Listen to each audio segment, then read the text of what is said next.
हरि ओम।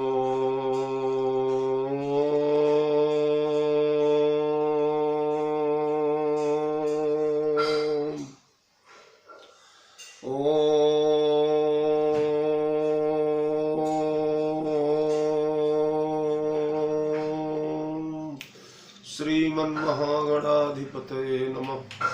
श्री राम शरणं मम। श्री गुरुवे नमः। श्री सरस्वत्यै नमः। श्रीमातृपितृचरण कमलेभ्यो नमः। गणेश हेरम्ब गजाननेति महोदरं स्वानुभवं प्रकाशम् वरिष्ठ सिद्धि प्रिय बुद्धिनाथ वदन्त एवं त्यजत प्रभीति। ओम नमः परमहंसास्वादित चरण कमल चिन्मकरंदाय भक्त जनमानस निवासाय श्री रामचंद्राय वंदे विदेह तनया पद पुंडरीकं कैशोर सौरभ समाहृत योगी चित्तम हंतुम त्रिताप मनीषम मुनिहंस सेव्यम सनमानिशालि परिपीत पराग पुंजम वीणाधरे विपुल मंगल दानशीले भक्त्यार्तिनाशिनि शिव विरंचि हरीश वंदे कीर्तिं प्रदेखिल मनोरथ दे महारहे विद्या प्रदायिनि सरस्वती नौमि नित्यम् अतुलित बलधामं हेम शैलाभदेहं दनुज बल कृशानुं ज्ञानिनामग्रगण्यं सकल गुण निधानं वानराणां धीशं रघुपति प्रिय भक्तं वात जातं नमः। प्रभु समरथ सर्वज्ञ शिव सकल कला गुण धाम जोग ज्ञान वैराग्य निधि प्रणत कल्प तरुणाम अपने अपने घरन की सब काहू को पीर तुम ही पीर सब घरन की धन्य धन्य रघुवीर खल दल वन दावायनल राम श्याम घन मोर रोम रोम में वज्र बल जय के सरी किशोर जय कविता के गगन दिवाकर ज्ञान भक्ति के विमल प्रकाश पारिजात के पुष्पयाप हो जय गोस्वामी तुलसीदास श्री गुरु चरण सरोज रज निज मन मुकुर सुधारी बरनौ रघुबर बिमल जसु जोदायक फलचारी सियावर रामचंद्र की जय श्री हनुमान जी महाराज की जय श्री गोस्वामी जी महाराज की जय श्री राम कथा महोत्सव की जय श्री रामचरितमानस भगवान की जय। मेरे परमाराध्य अकारण करुणा वरुणालय कर्तुम अकर्तुम अन्यथा कर्तुम सर्वतंत्र स्वतंत्र परात्पर पर ब्रह्म अखिल ब्रह्मांड नायक सुर मुनि सहायक सबलायक रघुनायक भगवान श्री राघवेंद्र सरकार माँ मैथिली प्रभु चरित्र सुनबे को रसिया पौरुष पराक्रम के पावन प्रयागराज अंजनानंद वर्धन श्री हनुमंतलाल जी महाराज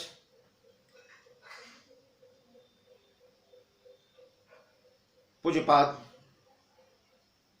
कविता कानन के श्री काव्य कामिनी कलाकंत तुलसी नंदन गोस्वामी तुलसीदास जी महाराज आप सभी के पावन चरण अरविंद में कोटि कोटि नमन करता हुआ भगवत चरितामृत का रसास्वादन करने वाले समस्त भगवत कथा रस रसिक महानुभाव जन आर्य देवियों प्रिय बाल गोपाल आप सभी को सादर जय जानकी जी। मित्रों आइए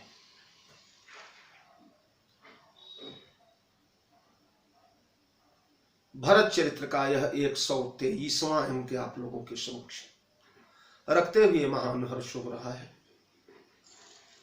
भगवत कृपा से हम लोगों ने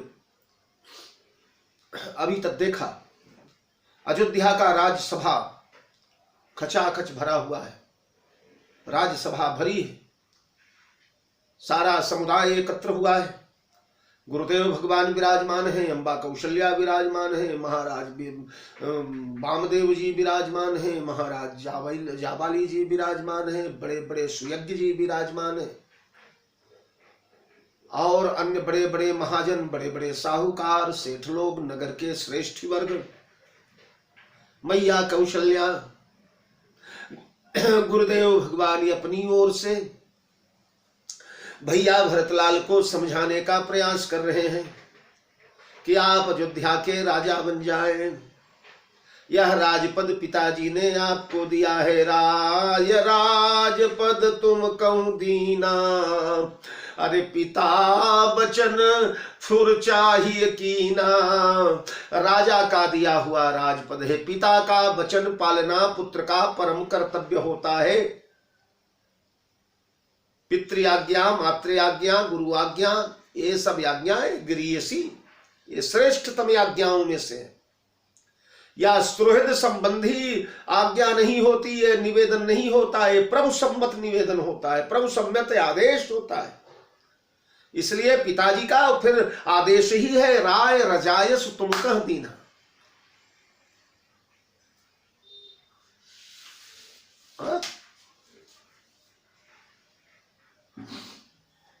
सिरधरि राज रजाय सुकरहु, यह प्रभु सम्मत आदेश है, इसे मानना ही चाहिए।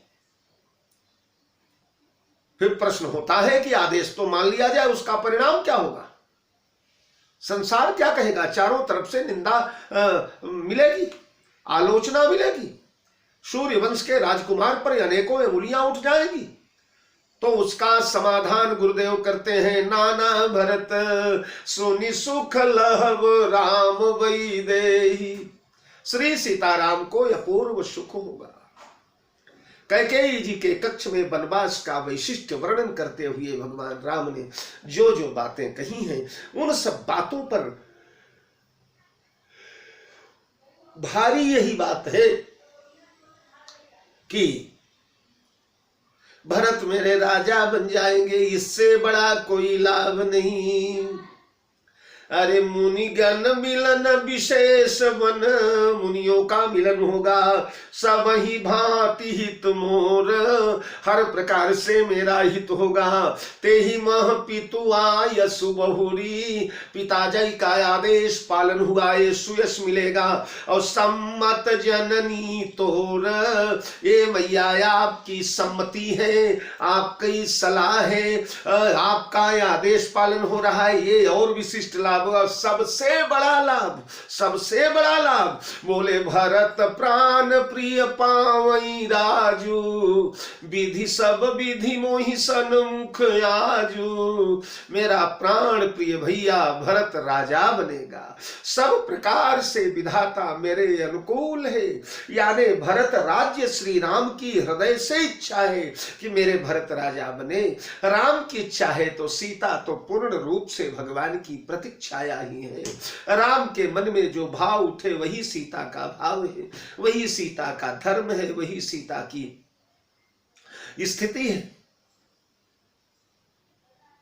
बचे लक्ष्मण तो राम सीता जिधर है उधर ही, भले ही मरे हुए मन से जाए, मन मार करके जाए, विवशता में जाए, मजबूरी में जाए, पर राम सीता के विरुद्ध लक्ष्मण भी नहीं जाएंगे। अब अगर कहोगे कि ये मैया जिनका बेटा बन चला गया है, जिनकी पुत्र वधू, जिनकी जीवन मूरी ही वन में चली गई है, वो कौशल्या को क्या लगेगा? तो कौशल्यादि सकल महतारी, तेऊ प्रजा सुख होई सुखारी। इनके लिए अब अन्य चीजों के बजाय प्रजा का सुख सर्वोपरि हो गया है। अब प्रजा से, और प्रजा जो है, प्रजा सचिव सम्मत सब ही का, प्रजा का, मंत्रिमंडल का, सबका सम्मत यही है बेटा कि तुम राजा बन जाओ। रानियां प्रजा का हित देख करके कतई विरोध में नहीं जाएंगी। मरम तुम्हार राम कर जानी, सो सब विधि तुम सन भल। और जिन्हें तुम्हारा और राम का आंतरिक मर्म मालूम है, दोनों भाइयों का प्रेम मालूम है, दोनों भाइयों का परस्पर विश्वास मालूम है, दोनों भाइयों का एक दूसरे के प्रति पूर्ण समर्पण मालूम है, दोनों भाइयों के एक दूसरे की मंगल कामना मालूम है।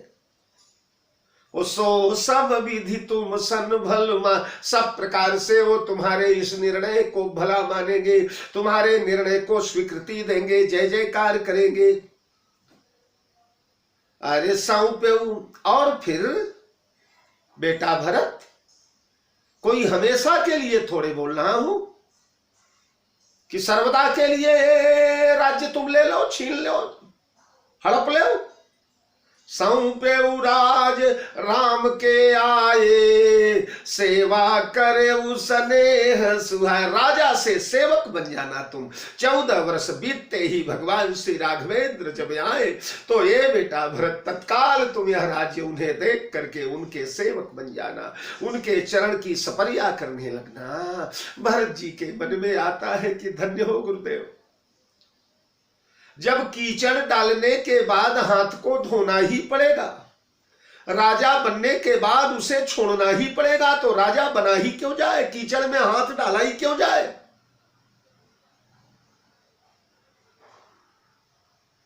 तब तक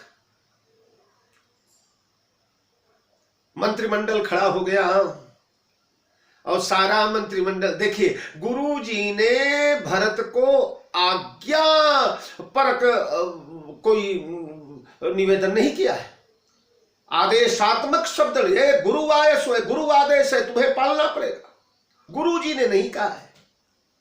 गुरु जी ने तो एक प्रकार से अपनी सलाह दिया है, अपनी अनुमति दिया है, अपनी सम्मति दिया है, अपनी इच्छा के प्रकट किया है, अपनी राय व्यक्त किया है। मेरे विचार से ऐसा होना चाहिए। आदेशात्मक जो स्वर है वो तो महाराज का स्वर है। राय राज पिता बचन फुर चाहिए कीना।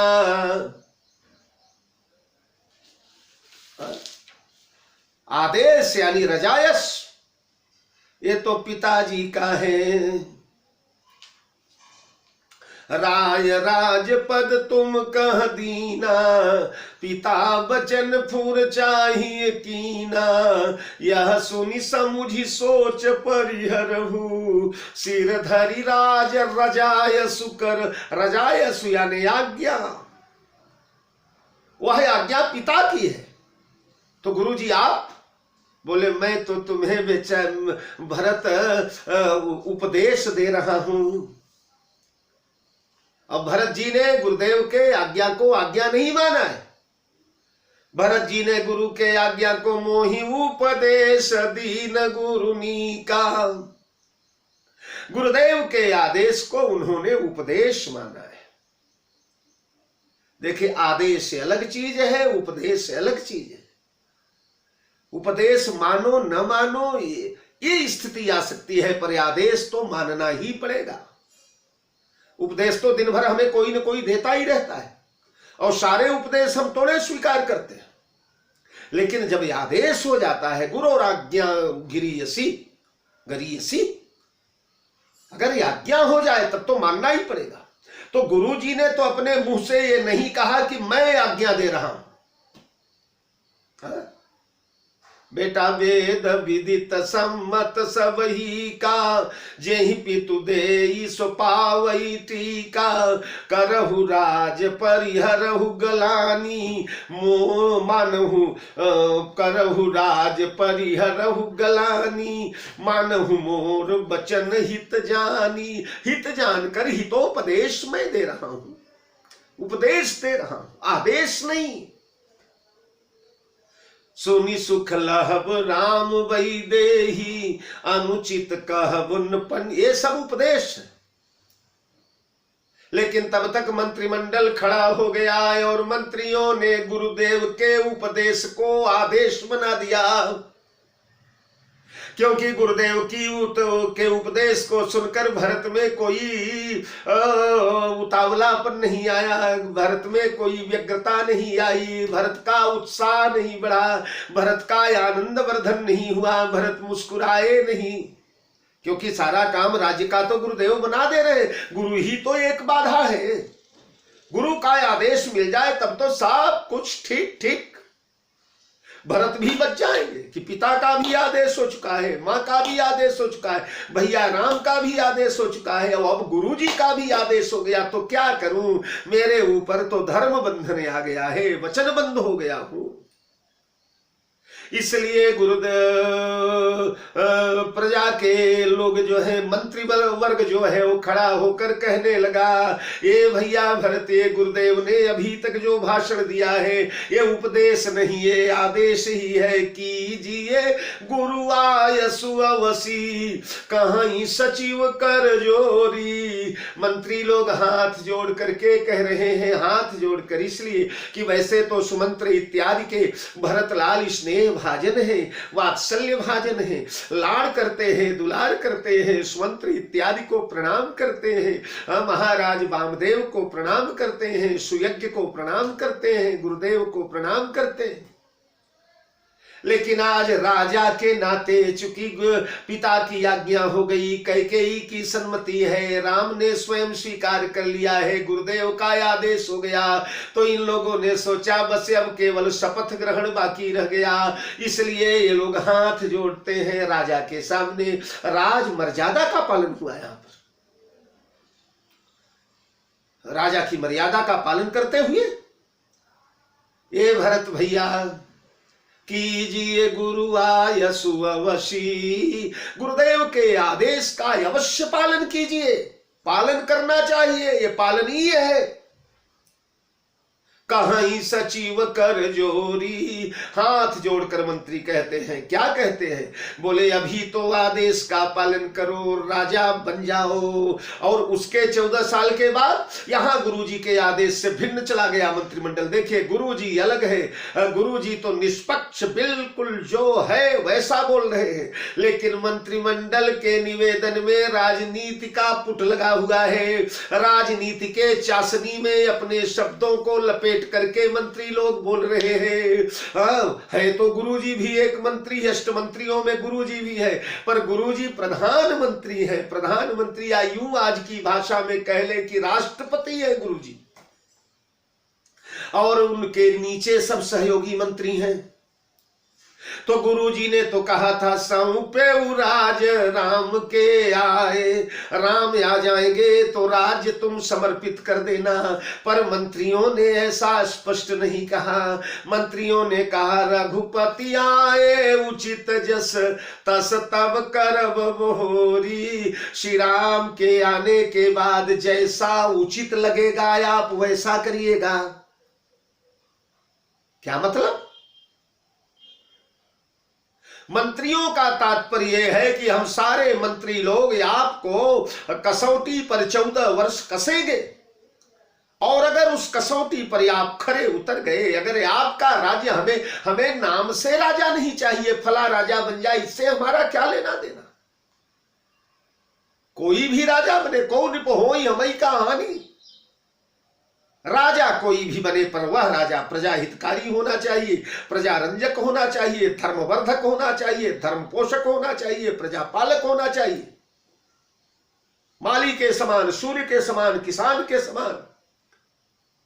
वह राजा प्रजा हितैषी होना चाहिए। और 14 वर्ष हम लोग आपको तोलेंगे तराजू पर, और 14 वर्ष में अगर आप पूर्ण रूपेण पास हो गए, अगर आपको हमें लगा कि आदर्श राजा भरत ही है, तो फिर राम को क्या, राम तो वैसे भी बैरागी स्वभाव के हैं, राम 14 वर्ष से आने के बाद राज मांगने वाले थोड़े हैं। भरत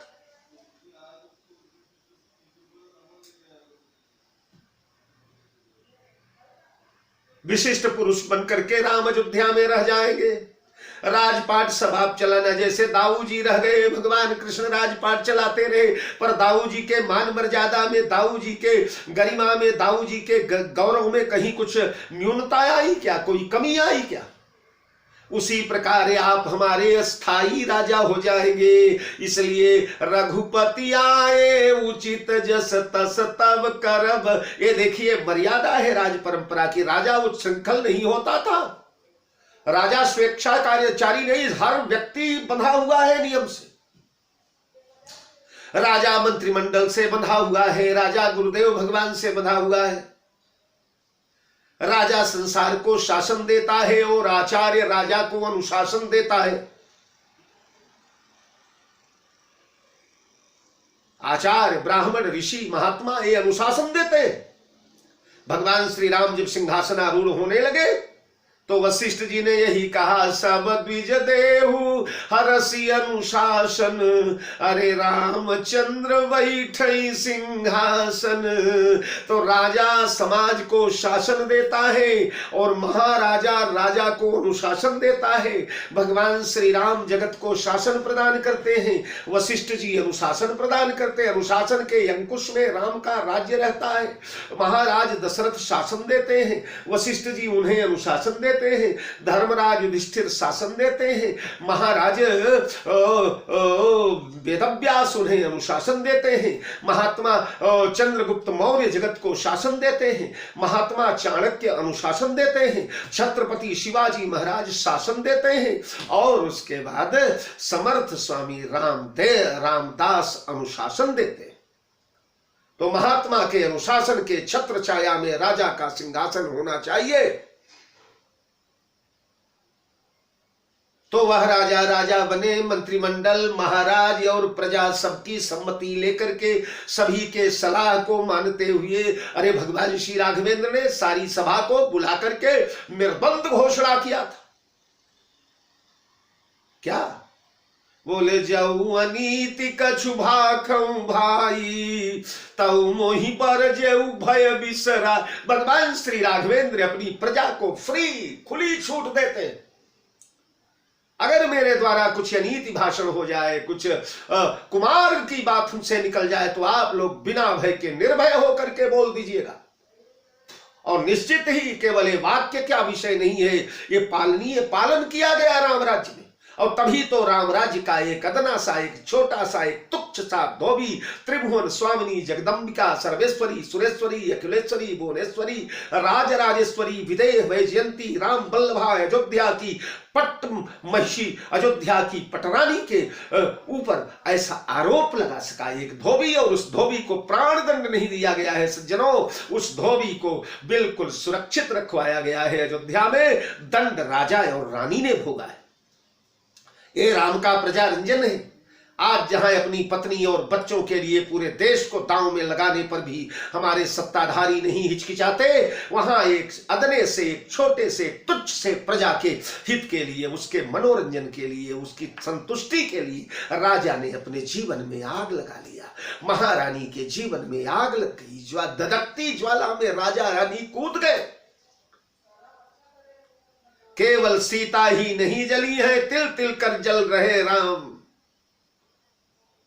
सीता तुम तो हो वन में, ऋषियों के आश्रम में सीता सत्संग कर रही है, और यहां भगवान तिल तिल करके घुट घुट करके मर रहे हैं। तो ये राज्य व्यवस्था थी।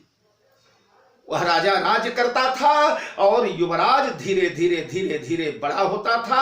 जब युवराज राज्य करने के लायक हो जाता था, ज्येष्ठ राजकुमार, श्रेष्ठ राजकुमार जब राजा बनने के लायक होता था, तब उस राजा की सार्वभौमता नहीं चलती थी। उस राजा को पद से उतरना पड़ता था, और पद से उतर करके वन की ओर जा करके वानप्रस्थ मार्ग में या तपस्वी बन करके संन्यास लेकर के वह राजा जीवन के उत्तर चरण को पवित्र करता था, जीवन की अंतिम यात्रा को सफल करता था। यह अंतहु उचित नृपहि बनवासु, अरे बय बिलो की ही होई हरासु।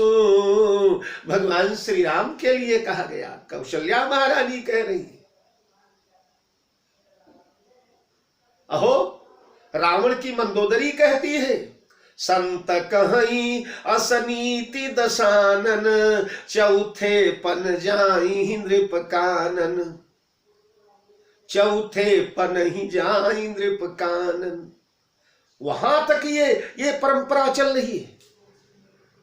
इसलिए राजा उच्छृंखल नहीं है, राजा परम स्वतंत्र नहीं है। राजा के ऊपर धर्म का, शास्त्र का, वेद का, आचार्य का, मंत्रिमंडल का और प्रजा का अंकुश लगा हुआ है। इसलिए मंत्री लोग कहते हैं भरत भैया 14 साल हम लोग कसौटी पर आपको कसेंगे और उस कसौटी पर अगर आप अच्छे निकल गए, अगर भरत का राज्य राम राज्य से भी अच्छा है तो फिर हमें राम को राजा बनाने की क्या जरूरत है। इसलिए रघुपति आए उचित जस तस तब कर्म हो। श्री रामभद्र के आने के बाद जैसा उचित होगा वैसा आप कीजिए। गुरुदेव का आदेश उपदेश हो गया, मंत्रिमंडल का निवेदन हो गया। यह निवेदन गुरुदेव के उपदेश को आदेश बना करके भरत को और ज्यादा जकड़ने की कोशिश कर रहा है, भरत को विवश कर रहा है राजा बनने के लिए। और तब तक तो महाराज ब्रह्मास्त्र ही छूटने लगा। क्या बोले कौशल्या धरी धीरज कहई, पूत पथ्य गुरु आय सुहई, सो आदरिय करिय हित जान मानी, अरे तजिय विषाद काल गति जानी, वन रघुपति सुरपति नर नाहु, तुम यही भांति तात कदराहु। कौशल्या अम्बा कौशल्या धरी धीरज कहई। मां अपने बेटे के आरोग्य के लिए इतनी चिंतित है, इतनी दुखित है, इतनी भाव भरी हुई है कि मैया तुरंत पथ्य का इंतजाम करने लगी। अब बोलने लगी, देखे पथ्य का नियम यह है कि जब रोग कम हो जाए, बुखार उतार पर आ जाए, ज्वर उतार पर आ जाए, ज्वर टूट जाए, तब रोगी को पथ्य दिया जाता है। पर मैया को भरत के आरोग्य की बड़ी बड़ी उतावली पड़ी हुई है। मेरे भरत का दुख देखा नहीं जा रहा है, इसलिए पूत पथ्य गुरु आय सुहई। ए बेटा गुरुदेव का आय सुआदेश। यहां देखिए मंत्रियों ने भी कीजिए गुरु आय सुअवश्य, और मैया कौशल्या ने भी पूत पथ्य गुरु आय सुहई। यद्यप गुरु जी ने उपदेश दिया है, लेकिन ये सब उपदेश को आदेश बना रहे हैं। मंत्रियों ने भी बनाया, मैया ने भी बनाया, इसलिए कि ये सूर्य वंश है। यहाँ गुरुदेव के आदेश का कभी खंडन नहीं हुआ है। गुरुदेव के आदेश का अनादर किसी ने नहीं किया है। महाराज वैवस्वत मनु से आज तक जितने नरेश हुए सब इन्हीं के आदेश के छत्र छाया में रहे हैं। मेरा भरत भी नहीं करेगा, इसलिए मैया ने गुरुदेव के उपदेश को आदेश बना दिया। अरे पूत पथ्य गुरु आय सुहई। गुरुदेव का आदेश तुम्हारे लिए पथ्य के बरोबर है मेरे वत्स, मेरे लाल, इसे ग्रहण करो, इसे स्वीकार करो। सो आदरिय करिय हित मानी। गुरुदेव के आदेश का आदर करो और उसे करो, उसे जीवन में उतारो, प्रैक्टिकल में उसे उतारो। क्या होगा? बोले हित मानी, तुम्हारा हित होगा। ये जो तुम्हारा ये हित हो रहा है, जो तुम्हारा रोग बढ़ रहा है उत्तरोत्तर, यही दुख दाह दहई दिन छाती, भूखन बासर नींद न राती। बड़ा विचित्र रोग हो गया है, कलेजा हमेशा जलता रहता है, यानी ये पित्त की बीमारी है। क्रोध पित्त नित छाती जारा। कैकेयी के प्रति जो क्रोध उमड़ रहा है वही महाराज पित्त बनकर के हृदय को मथ रहा है।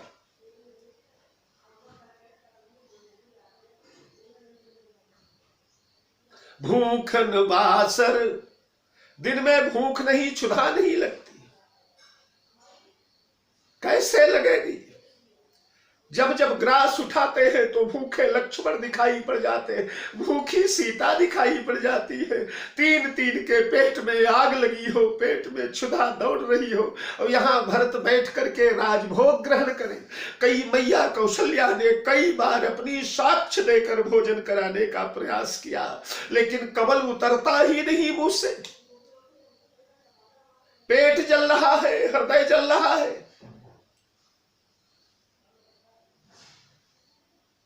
तो इस पथ्य से तुम्हारा रोग कम होगा, तुम्हारा हित होगा। इसका पालन कीजिए बेटा। और तजिए विषाद, विषाद भी एक रोग है।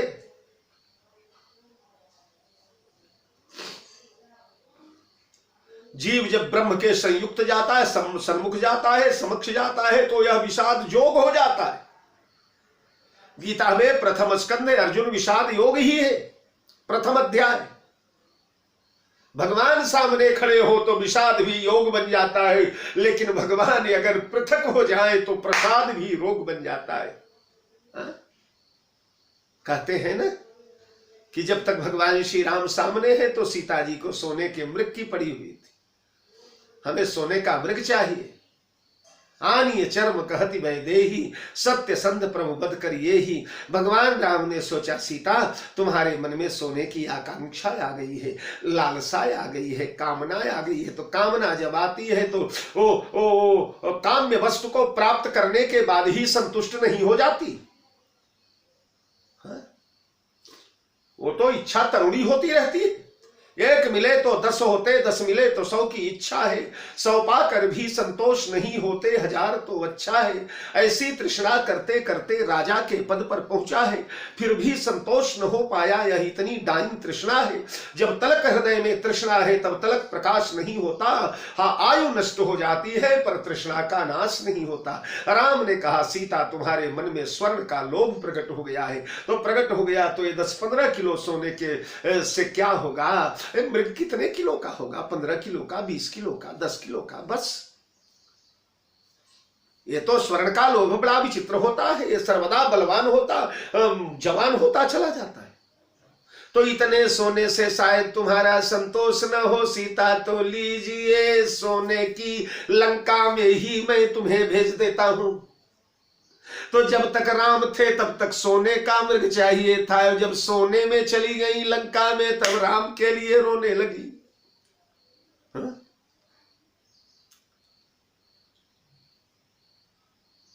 तो तजिय विषाद, ये विषाद त्यागो बेटा। काल गति जानी, क्योंकि ये काल गति है। प्रसाद विषाद सुख दुख हानि लाभ प्रिय मिलन वियोग, ये किसी के टालने से नहीं टलता भरत।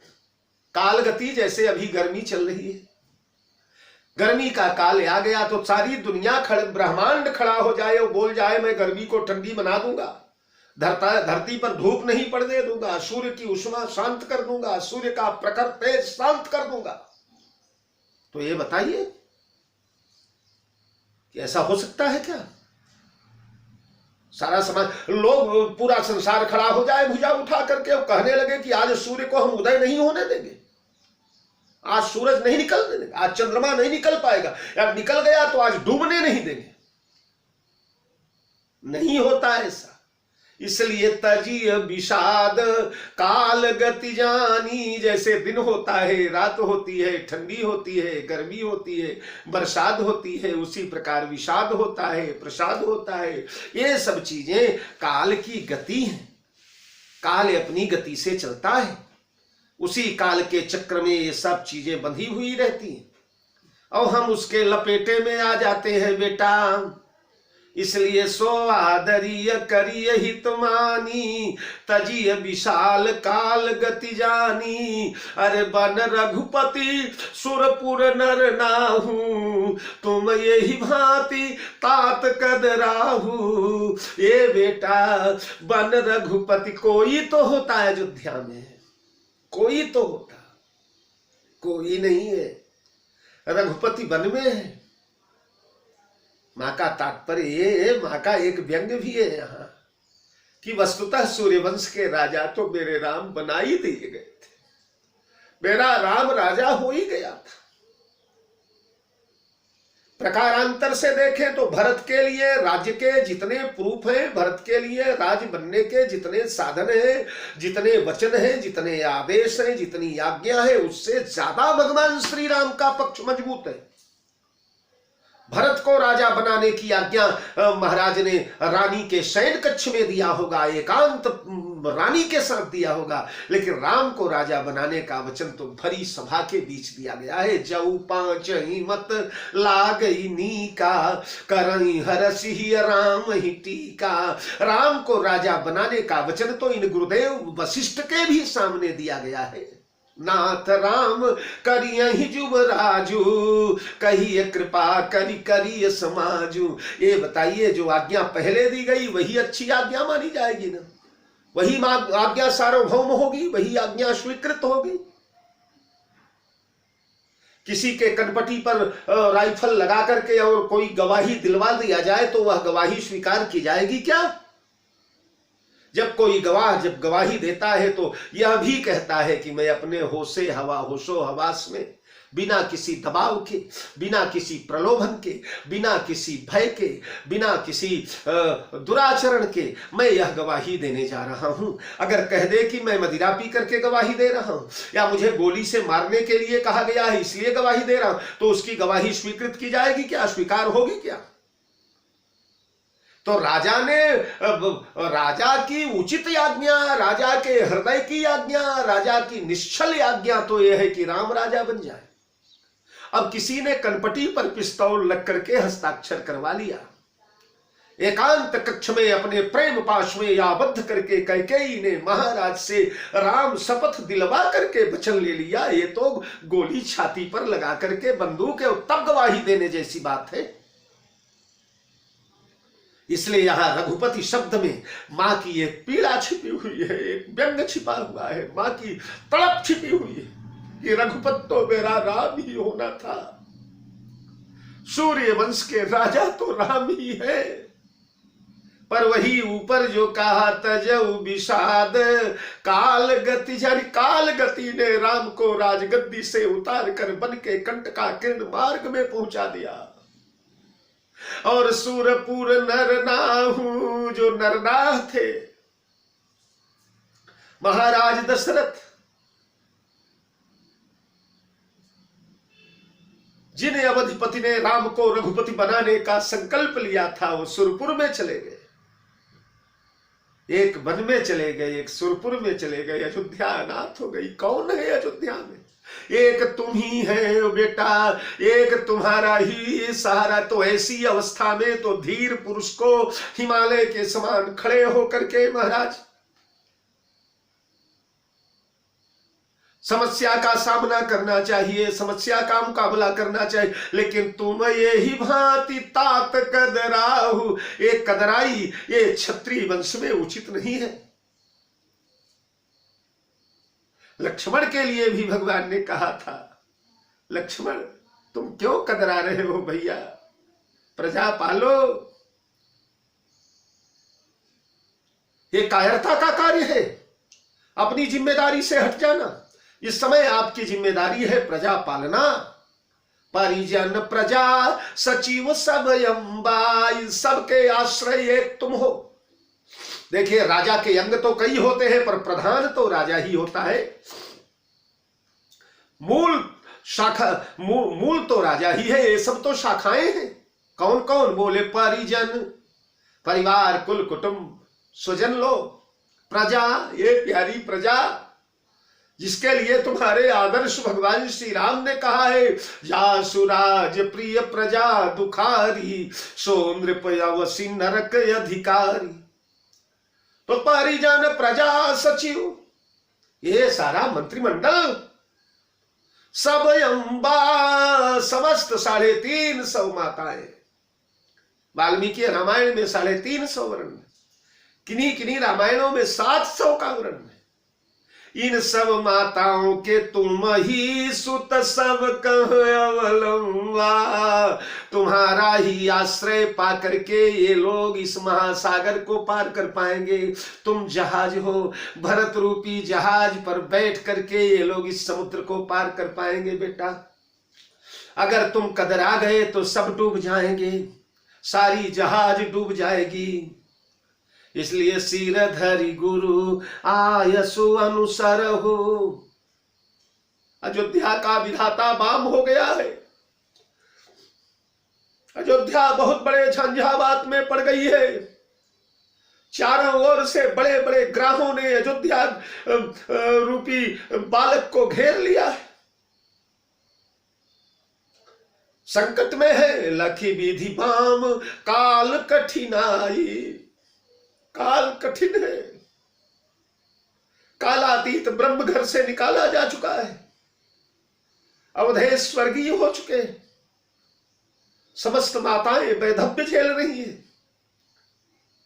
मंत्रिमंडल भी किम कर्तव्य विमूढ़ है। बिना राजा के क्या करे। प्रजा आश्रयहीन है।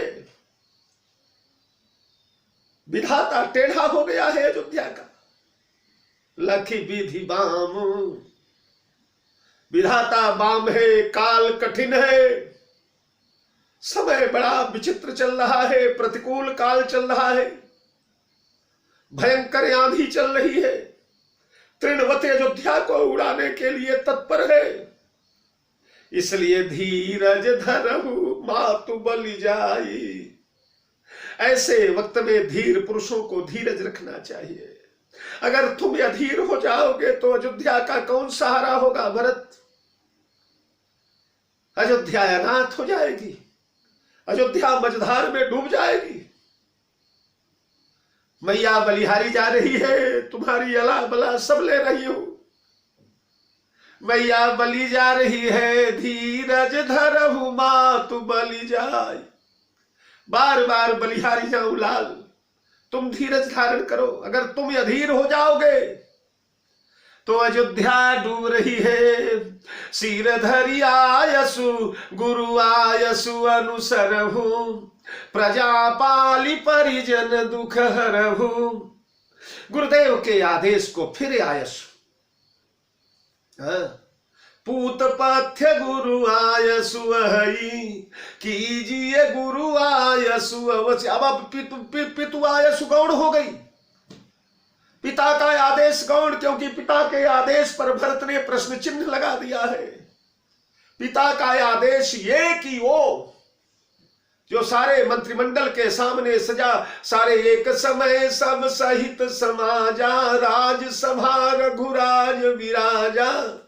जब पांच ही मत ला गई नीका। करऊ हरसी राम ही टीका।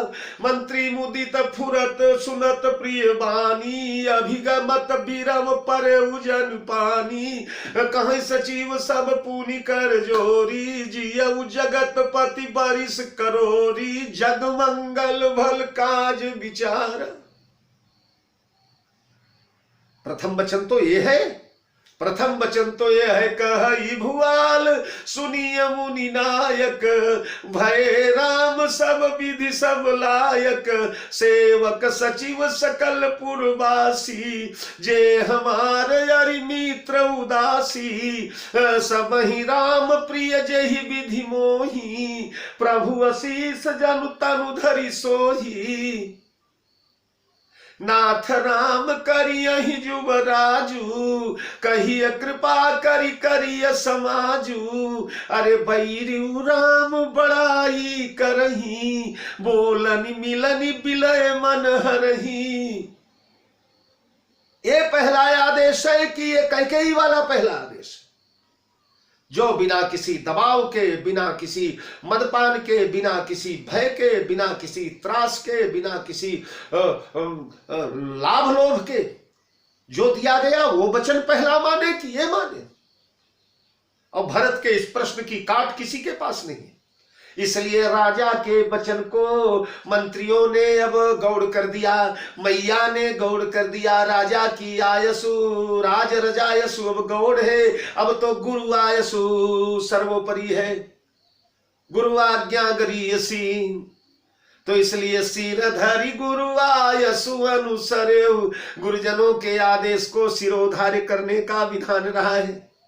इन्हीं भरत ने तीर्थराज प्रयाग में जाकर के जब महाराज भरद्वाज ने कहा कंदमूल दल फूल हम देहि लेहु करि छोहु, तो भरत लाल ने कहा सिर धरि जायसु करिय तुम्हारा परम धर्म यह नाथ हमारा।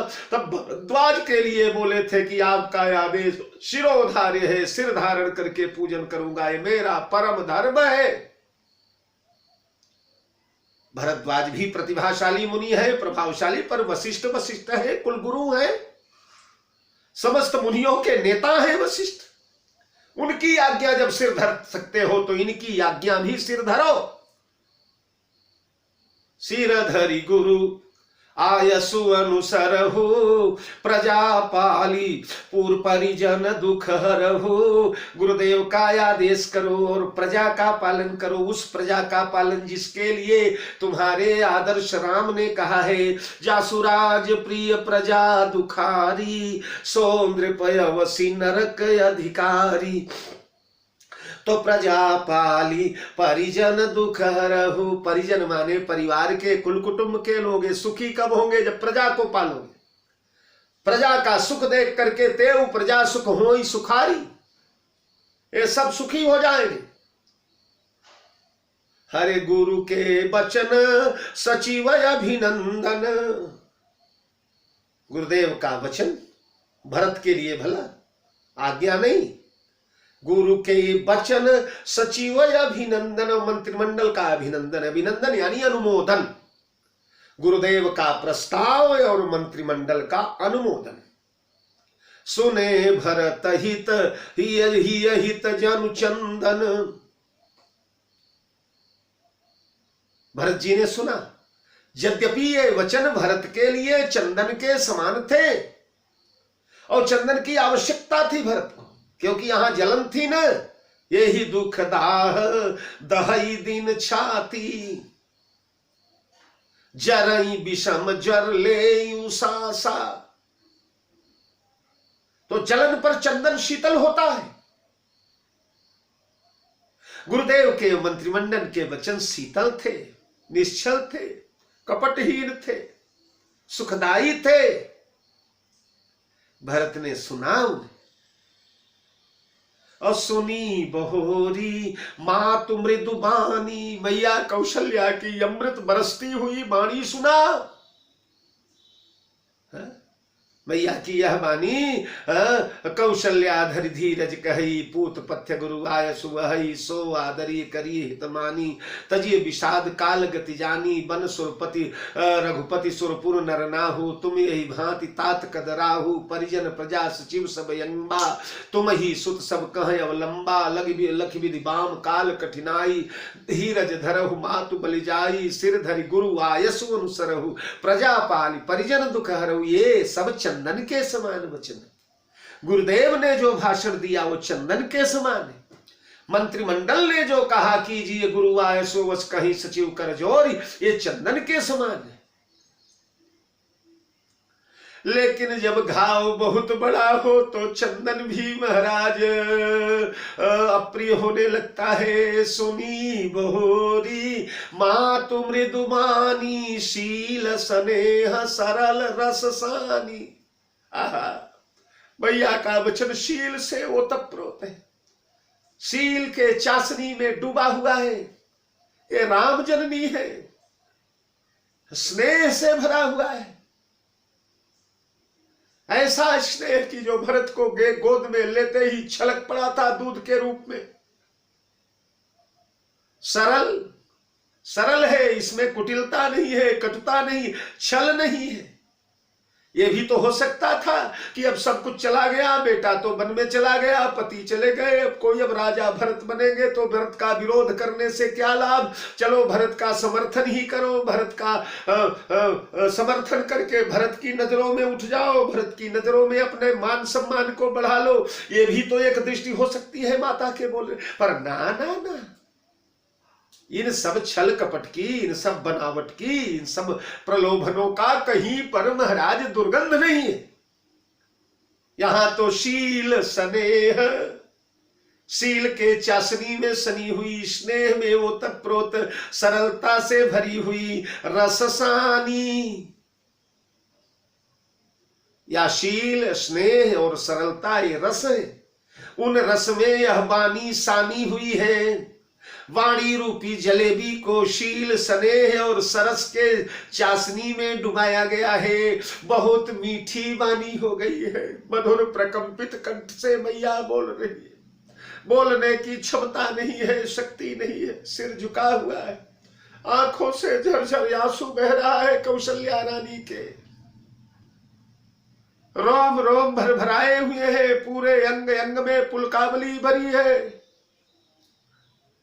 और मैया भैया भरत को समझा रही है, शील स्नेह सरल रस सानी, सानी सरल रस मातु बानी। सुनि भरत व्याकुल भये, लोचन सरोरुह स्रवत सींचत, बिरह उरयंकुर नये।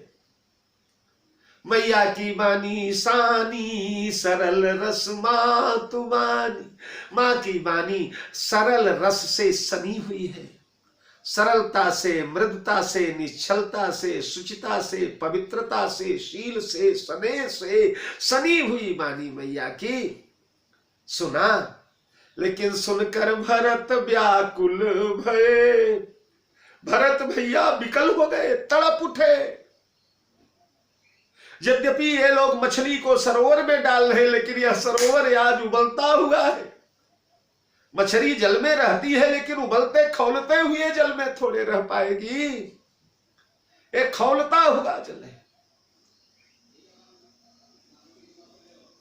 सीताराम ये दोनों निकल चुके हैं, इसलिए सिया राम जस सलिल सुधासम, इसलिए यह अमृतमय शीतल जल नहीं रह गया है। दोनों के निकल जाने के बाद खौलते हुए जल में मछली को डाला गया। इसलिए सुनी भरत व्याकुल भये, भरत भैया विकल हो गए। लोचन सरोरुह स्रवत, नेत्र कमल, दोनों नेत्र कमलों में श्राव होने लगा। दोनों नेत्र कमल झरझर झरझर झरझर अश्रुपात करने लगे। और वह अश्रुपात जब पड़ा है तो स्रवत सींचत, बिरह उरयंकुर नये। हृदय ही खेत बन गया भरत का, हृदय ही क्षेत्र बन गया। हाँ, इदम शरीरम कौन्तेय क्षेत्रमित्यभिधीयते। शरीर को क्षेत्र कहा गया गीता में। तो यहां हृदय भरत का क्षेत्र है, खेत है।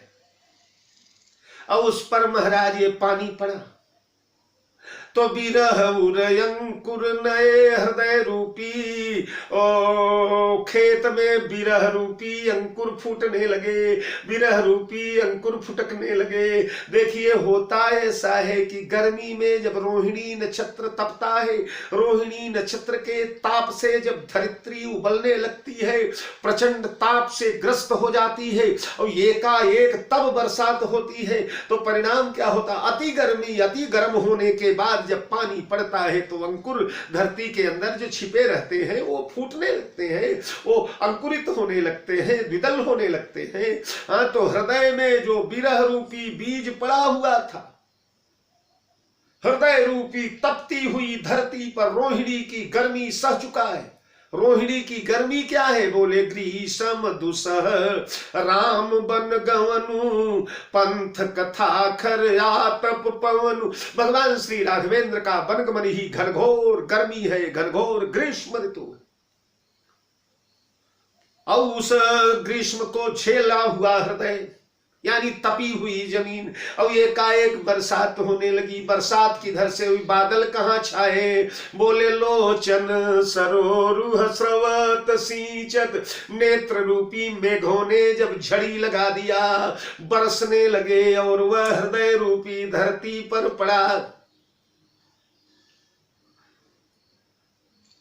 तो बिरह उरयंकुर नये, विरह के नए नए अंकुर हृदय में फूटने लगे, पूरा हृदय छलनी होने लगा। एक एक अंकुर जब फुटकने लगे तो धरती गभर जाती है, यानी हृदय घायल हो जाता है। हाँ, तो लोचन सरोरुह, क्या क्या शब्दबंध है गोस्वामी जी का, क्या उपमा है। धन्य हो महाकवि। धरती महान ताप से तपने के बाद जब एकाएक बूंदे पड़ती है तो अंकुरित होने लगती है। उसी प्रकार राम वनवास रूपी गर्मी झेल चुका भरत का हृदय जब मैया के कोमल कोमल वचनों को सुना और नेत्रों से स्राव हुआ, वह स्राव, वह पानी हृदय रूपी खेत पर गया है तो एकाएक भभक उठती है धरती में से। पहला पानी जब बरसता है तो तपी हुई धरती में से भभक उठती है, भभकने लगती है, उष्मा निकली, भभक निकली तो विरह के बीज जो पड़े हुए थे अंकुरित हो होकर पूरे हृदय में छा गए। सो दशा देखत समय तेहि बिसरी सबहि सुधि देह की। वह दशा देखकर सभी को अपने अपने देह की सुधि भूल गई, मानो अयोध्या में भी सब विदेह हो गए। और तुलसी सराहत सकल सादर सीम सहज स्नेह की। भरत भैया के सहज स्नेह की सीमा का बड़प्पन होने लगा, बड़ाई होने लगी, सब सराहने लगे भरत के शील स्नेह को, सब जय जयकार करने लगे। और भरत कमल कल जो कर जोरी, धीर धुरंधर धीर धरी, बचन यमी जन बोरी, देत उचित उत्तर समहि। भरत भैया हाथ जोड़ करके और धीर धुरंधर भरत ने धीरज धारण किया। मैया ने कहा था धीरज धरहु मातु बलि जाई, तो धीरज धारण किया और बचन यमी जन बोर, माने अपने शब्दों को अमृत के चाशनी में, मैया ने सरलता के शील के स्नेह के चाशनी में डुबाया था, तो भरत ने अपने वचनों को अमृत के चाशनी में डुबाया और बोलना प्रारंभ कर दिया। भरत भैया का भाषण कल के प्रवचन में आप लोगों के समक्ष रखने का प्रयास करूंगा। इन्हीं शब्दों के साथ जय जानकी जीवन। बहुत बहुत धन्यवाद।